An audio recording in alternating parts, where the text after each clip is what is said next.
О, спасибо, ребята. Это традиционный римский оргазм маритоццо. Пожалуйста, только не произноси это слово. Супли? Смотри, мой улов. Это очень вкусная вода. Очень хороший кадр для того, чтобы подтвердить теорию о том, что все дороги ведут в Рим. Привет, я Андрей. А я Маша. Мы пара, путешествующая по всему миру вдвоем. Мы просто едем и едим, используя различные способы передвижения в поисках самых красивых маршрутов и самой вкусной еды. Что бы я советовала делать в Риме? Абсолютно не щадить своих ног и стаптывать их как только можно. Возьмите, пожалуйста, очень удобную обувь, потому что Рим — это тот город, по которому стоит, конечно же, ходить, гулять, заходить в бесчисленное количество двориков. Там вас ждут красивенные сады, скульптуры. Часто многие удивляются, почему летом в жару мы поехали в Рим. Тем не менее, мы как-то приспособились под определенный график. Это там, до 10, до 11 утра поехать на завтрак куда-то, да, съездить на рынок, сделать покупки. А вечером мы обычно выходили, во-первых, гулять. Мы каждый вечер назначали себе какой-то новый район, по которому хотели погулять, и просто шли, куда глаза глядят. Здесь столько много всего есть изучать. Копни, и просто можно с головой утонуть в этом всем пласте. Очень странно, что люди едут в такие большие города, которые, к сожалению, изуродованы большим количеством туристов, абсолютно не подготовившись. Обязательно, на мой взгляд, нужно готовиться, искать, что тебе необходимо, в какое время лучше в это необходимое попасть. Вот, например, мы сейчас сидим в районе, который называется Бальдуино. Андрей выбрал именно этот район. Ты вроде бы среди местных находишься, да, но в 5 минутах от нашего дома есть чудесный вид на Ватикан, на римские сосны, там дальше на сады Ватикана. И в Риме очень много таких мест, не туристических троп в туристическом совершенном городе. Поэтому что мы хотим? Я думаю, что нам очень важно порекомендовать, первое, выбрать классный для себя график для того, чтобы комфортно сосуществовать с Римом, да. Второе, нужно четко продумать способ передвижения, мне кажется, да? Это да. Конечно, идеальный вид транспорта, на мой взгляд, для Рима – это скутер. Скутером можно проехать во все зоны, которые закрыты просто для автомобилей и требуют специальных пермитов, да, разрешений на въезд. Зоны, которые в центре, они все открыты для скутеров.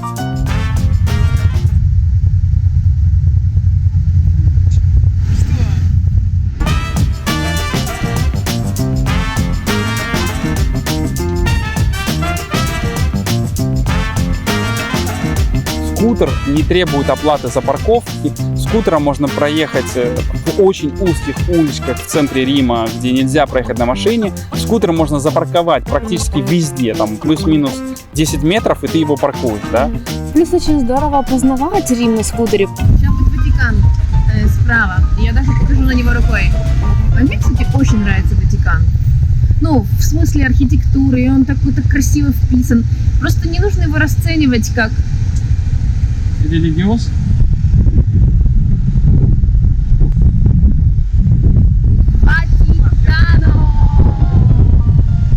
Это то, что ты испытываешь как на мотоцикле, да? Там где-то жарко, здесь где-то прохладно, здесь ты заехал там вниз где-то к речке, у тебя уже прохлада. Чувствуешь запахи еды, чувствуешь запахи парфюмов, чувствуешь запахи всего-всего-всего, что можно почувствовать в фильме. Это классно, мне нравится очень.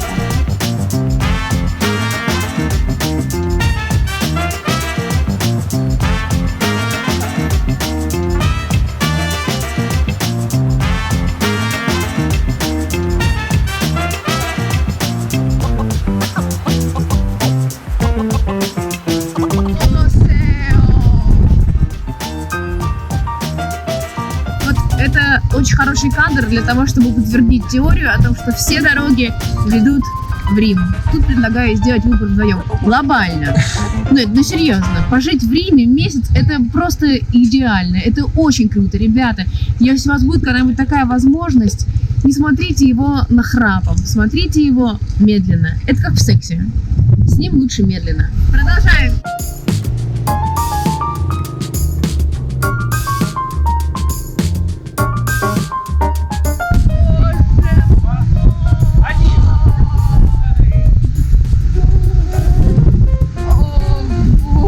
боже мой! Как я люблю тебя, Рим!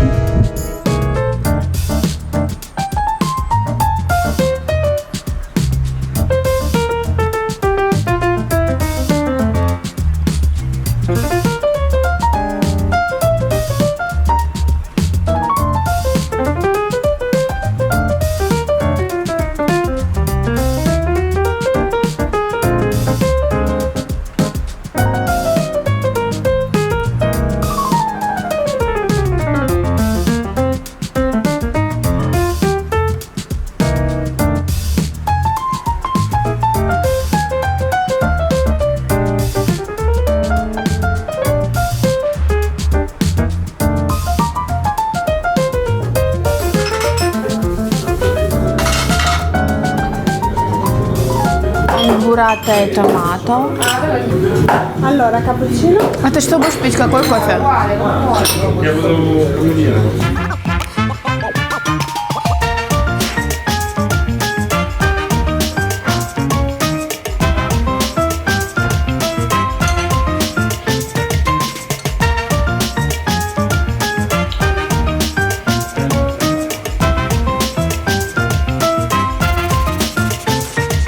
Кафе называется Рошоли.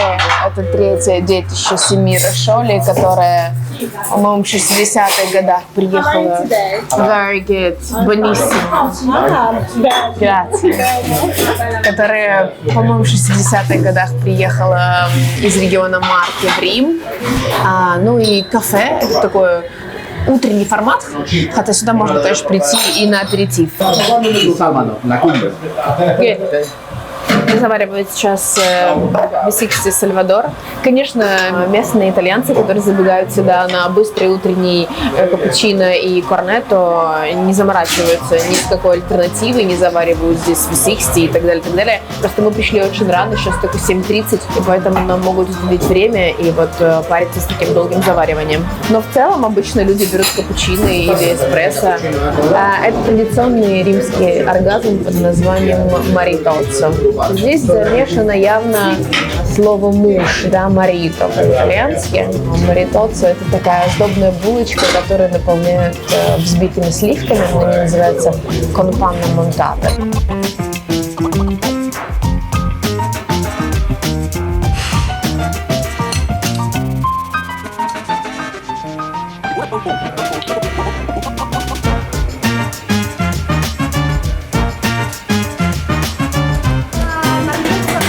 Смотри, там есть маритоцци с бурата и томатом и песто.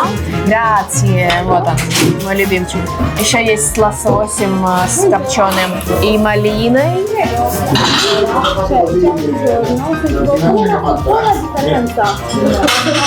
Очень нежная, сладковатая булочка, ближайшая бурата. Песто. Такой, как томат конфи, немножко припущенный.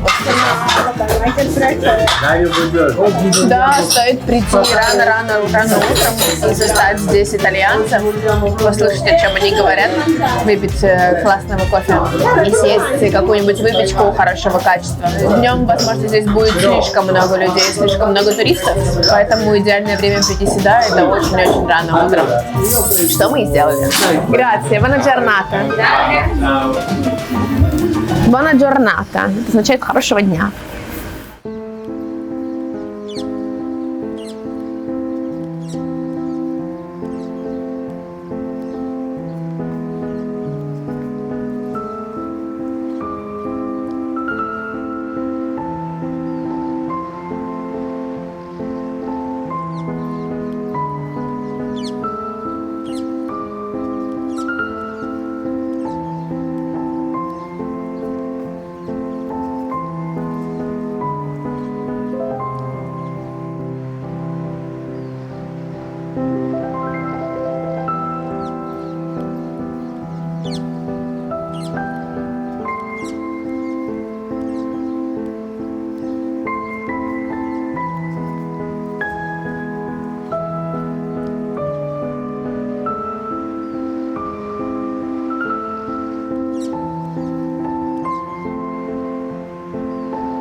Гастрономический Рим невозможно представить без самой вкусной воды в мире. Еще древние римляне проявляли невероятную любовь к чистой горной воде. И это наследие древних римлян.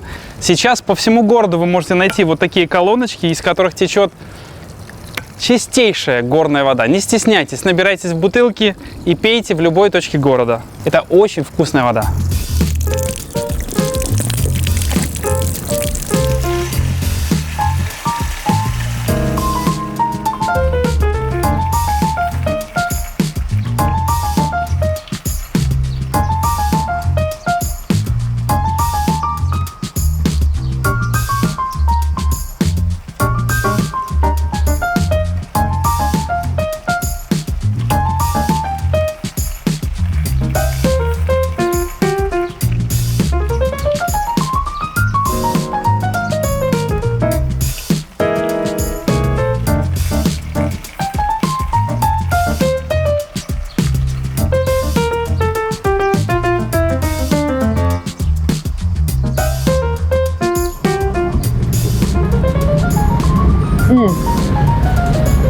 О, спасибо, ребята.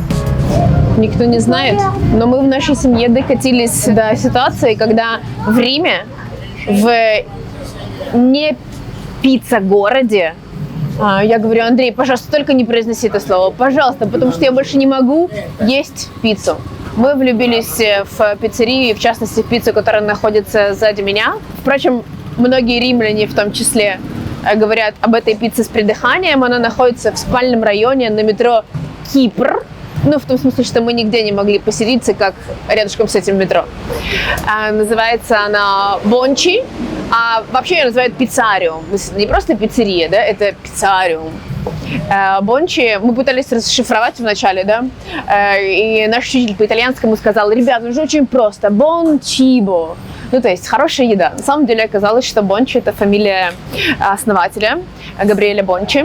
Чем уникальна пицца? Тем, что классные ингредиенты. Это ингредиенты, качество которых здесь абсолютно бескомпромиссно и вводится в ранг культа. Здесь только биологическая мука, тесто поднимается не менее чем 48 часов, а приблизительно это от 48 до 72. Чем это классно? Оно очень легкое для вашего организма, и оно очень классно усваивается, в отличие от пиццы, тесто для которой сделано, набухав туда огромное количество дрожжей. Ну и ингредиенты, конечно, самые разные. От цветков цукини, моцареллы, анчоусов.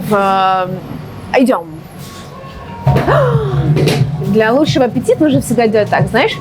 Вот так нужно делать.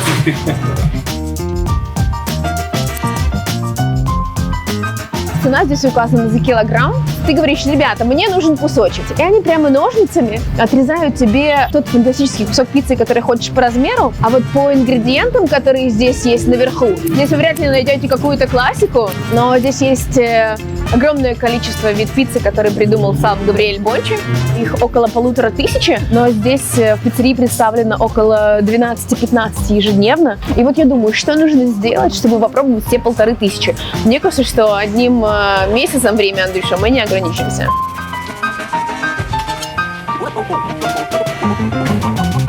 Сейчас объясню, что это такое. Супли – это такая типичная римская закуска, которую подают практически во всех пиццериях. Она называется супли. В классическом варианте называется супли аль телефоно. Почему? Потому что шарик из риса, внутри которого моцарелла, и когда ты его раскрываешь, эта моцарелла крутится как телефонный провод, поэтому супли аль телефоно.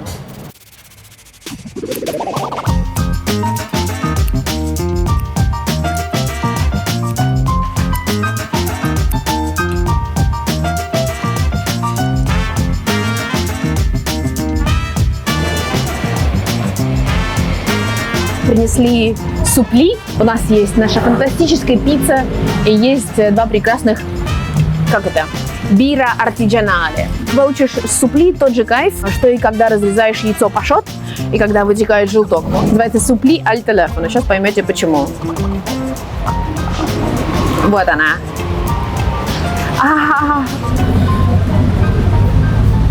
Вот тебе аль телефоно.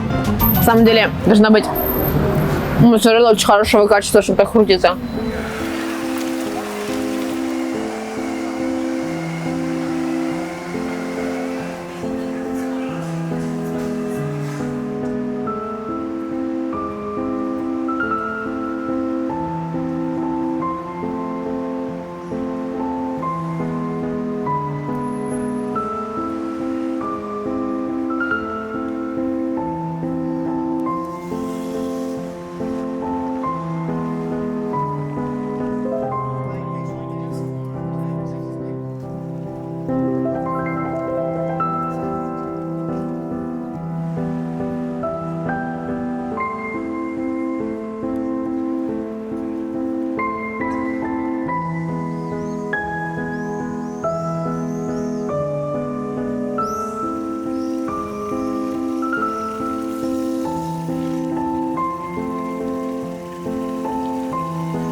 в таком гедонистическом месте, как Рим, вставать в 6 утра – это очень-очень-очень-очень плохая затея.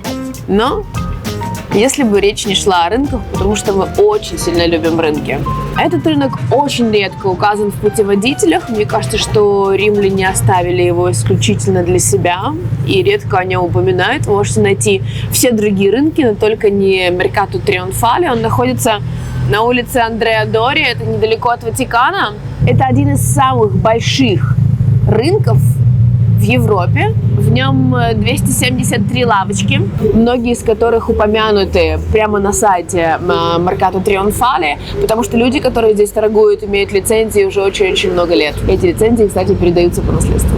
Эти самые лавочки, о которых я упоминала, они отмечены здесь на рынке цветами. Очень важно это понимать. Зеленый для овощей, для фруктов, красный для мяса, синий для рыбы.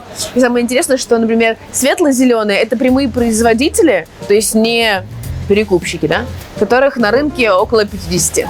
Если бы я жила в Риме, я бы ходила на рынок с такой тележкой. Посмотри, с такими тележками здесь все ходят.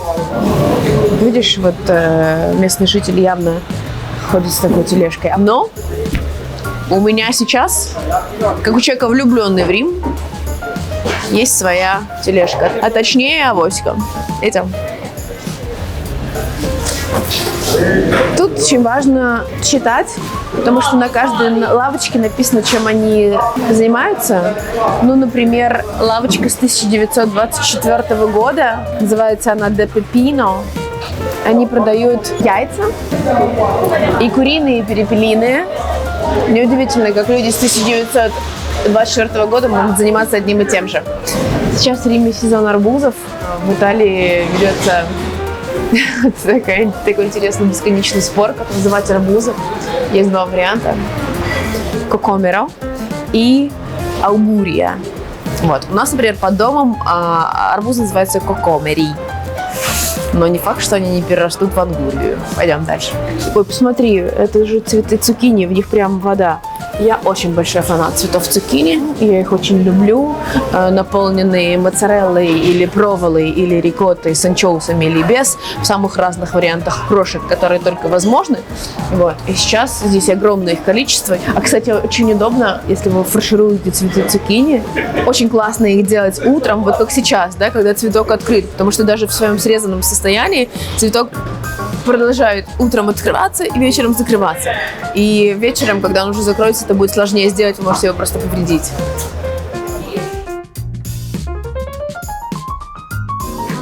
Scusa, tenderumi c'è verde di cucuzza? Sì, di zucche quelle grandi gialle. Окей. Это зелень больших тыкв, которые здесь добавляют и в супы, и тушат. Очень-очень красивая. Смотри, какой красивый. Я сейчас себе насобираю букет. Вот смотри. А вот уже завязавшаяся тыковка, видишь? Quanto costa? Grazie mille, grazie. Нам подарили зелень кукуцы. Я считаю, что это успех. И смотри! Grazie, buona giornata! Вообще, многие считают, что в Риме одна из самых вкусных рыбных кухонь. Это удивительно, потому что Рим хоть и недалеко от моря, но не находится на море. Просто в то время, когда рыба попадала на римские столы, над этой рыбой нужно было очень долго париться. Придумывать невероятные сочетания вкусов, вариантов, рецептов. Да, поэтому рыба была сама по себе вкусная. Но, конечно, рыбу лучше есть там, где совсем рядышком шумит море. Вот. А здесь это тоже хорошо, но не специалитет. При этом выбор не хуже, чем у нас на Кипре. Видишь, вот эти сильные верхушечки означают, что мы в рыбном отделе. Buongiorno. Шпиголе, польпе, веррале, пескато фреско, всякие каракатицы, рыбки, моллюски. Я так люблю Италию за ее огромное количество видов помидоров. А для меня, как человек из Херсона, это крайне важно, ты понимаешь, жизненно важно.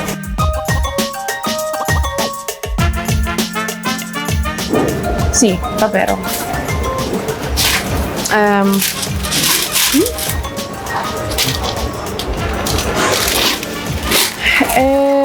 Piccolini, маленькие помидорчики, есть у них в нескольких вариантах. Есть чили-джини, да, от чиледжи, черешня, они кругленькие. Грация. А есть, дацерини, это, то есть они длинненькие, паста косы грация. Они длинненькие, такие как дейтс, финики.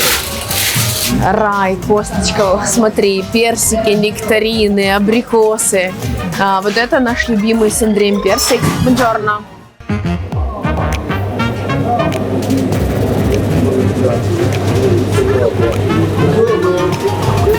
Buongiorno. Piccolo, sì. Хочу взять кусочек типичного для Лацио и для Рима сыра, пекорино романо, сыр из овечьего молока, di pecora, sì. Pure pecora. Чистое овечье молоко, sì, il buono.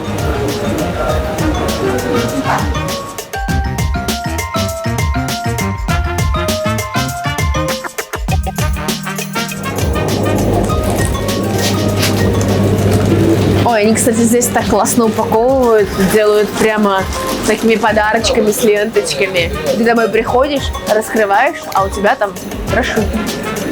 Или сырочек. Ciao Maria. Ciao! Ci vediamo. Ci vediamo dopo. Grazie.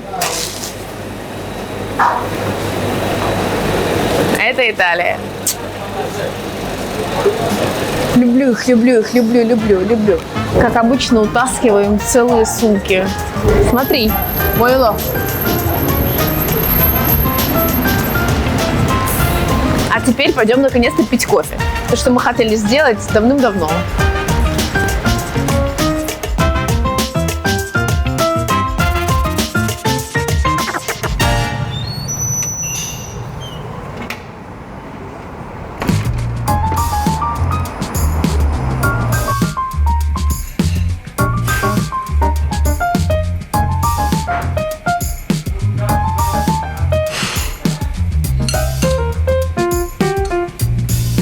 Dario, where are you from originally? Are you from Roma? From Roma.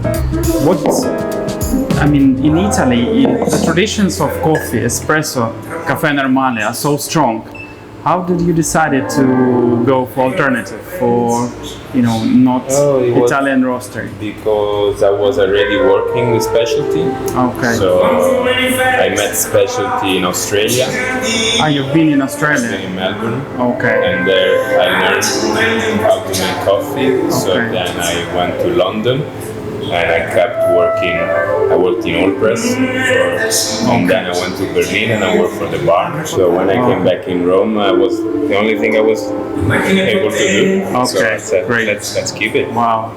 When you have locals, Roman, citizens, they come every morning. We saw, because we're here with Masha every day, we saw a lot of locals. Are they prefer to take espresso as a method for? Depends from the character of the person, depends from the mood, and most of Italian, of course, it take time to understand them the difference between specialty and commodity. Okay.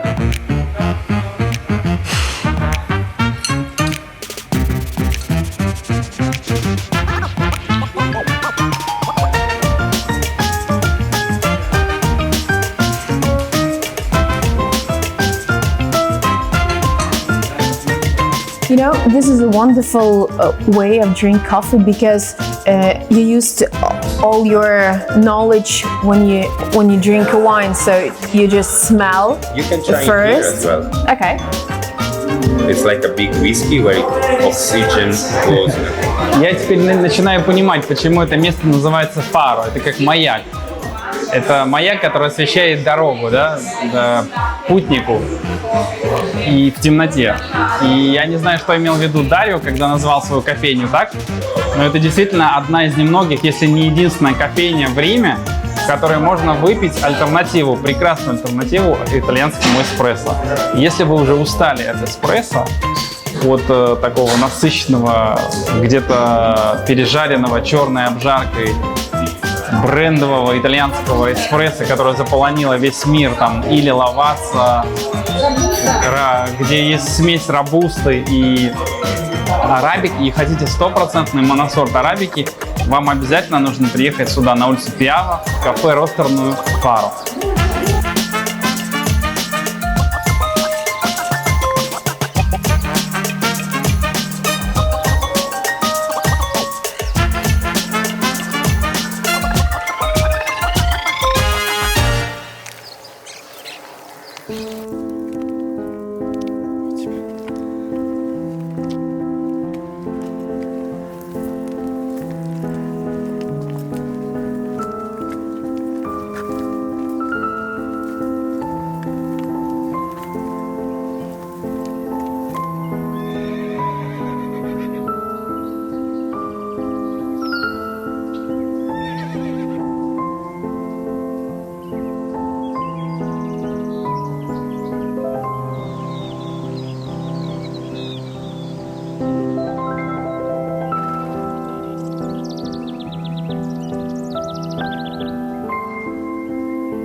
В этой долине было 11 акведуков. Это было построено еще до Рождества Христова римлянами. Они так любили чистую воду и любили быть чистыми, что в Рим провели через эту долину из гор свежайшую воду. Что интересно, что на километре длины акведука они делали уклон всего лишь 1 сантиметр градус терялось. Да? То есть на 30 километрах, а на 30 сантиметров ниже становился уровень воды.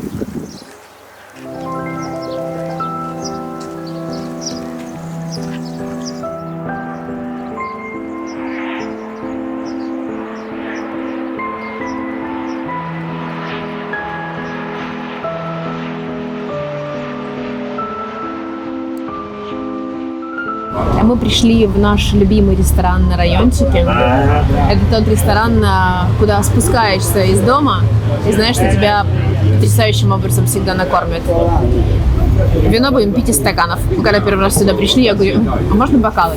И он с другого стола передвинул еще 2 таких же стаканов, для того, чтобы мне не было мало. А мы заказали домашнее вино, пиво. Вот так вот здесь бронируют столики. И что такое римская кухня?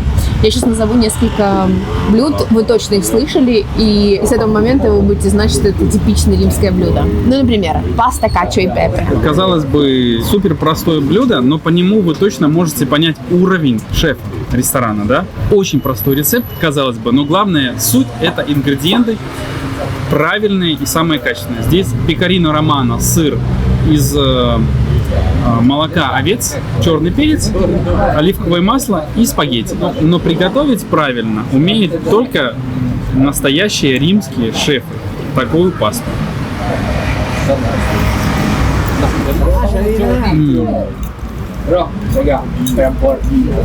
Questo è molto buono.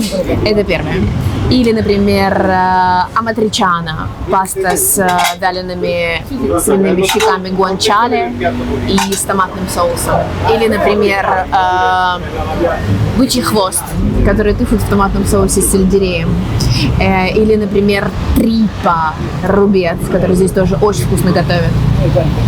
Или, например, карбонара, конечно же, паста карбонара, ее все знают. Это такое типичное место, где задача тебя очень-очень вкусно выкормить. Этим сейчас и будем заниматься.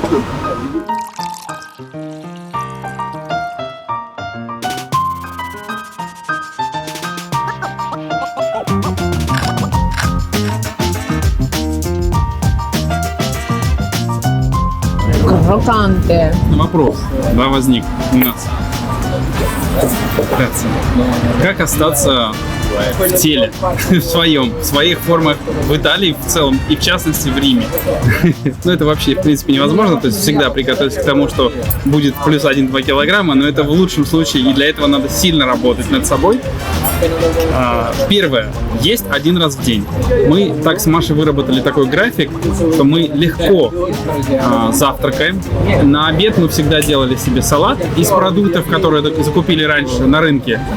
Салат с анчоусами, с томатами, с моцареллой, буйволиной или коровьей моцареллой, из коровьего молока в смысле.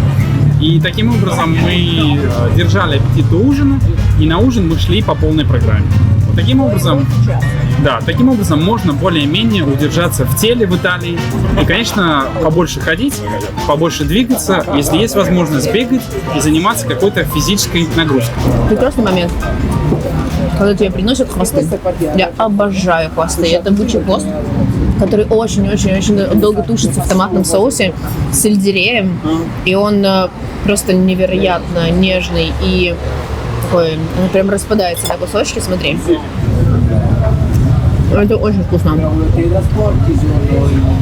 Потом, когда я объем хвосты по-приличному с вилкой и ножом, пройдет официант, скажет: Маша, руками, пожалуйста, руками. И я начну обгладывать руками. Запеченная картошка и цикорий, римский цикорий, совсем не похожий на бельгийский. Она как и цикорий такая горьковатая. Хвосты потрясающие. Я обожаю хвосты, обожаю.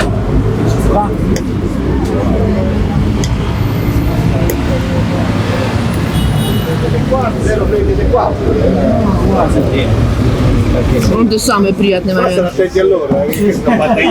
во всем ужине.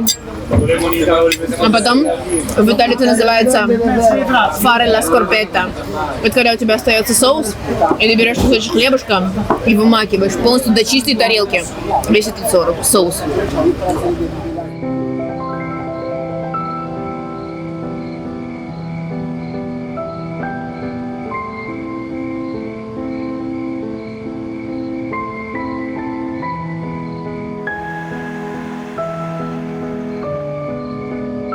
Стоит отнестись с уважением к этому городу и копнуть немножечко глубже, а может быть и немножечко, чем просто пробежать по основным достопримечательностям этого уникального города и сделать на их фоне селфи. Почитайте, посмотрите, найдите хорошего гида, который поможет вам увидеть Рим с максимального количества сторон, да, потому что здесь огромное количество сторон. Выберите свой любимый Рим и оставайтесь здесь. Творим. Творим.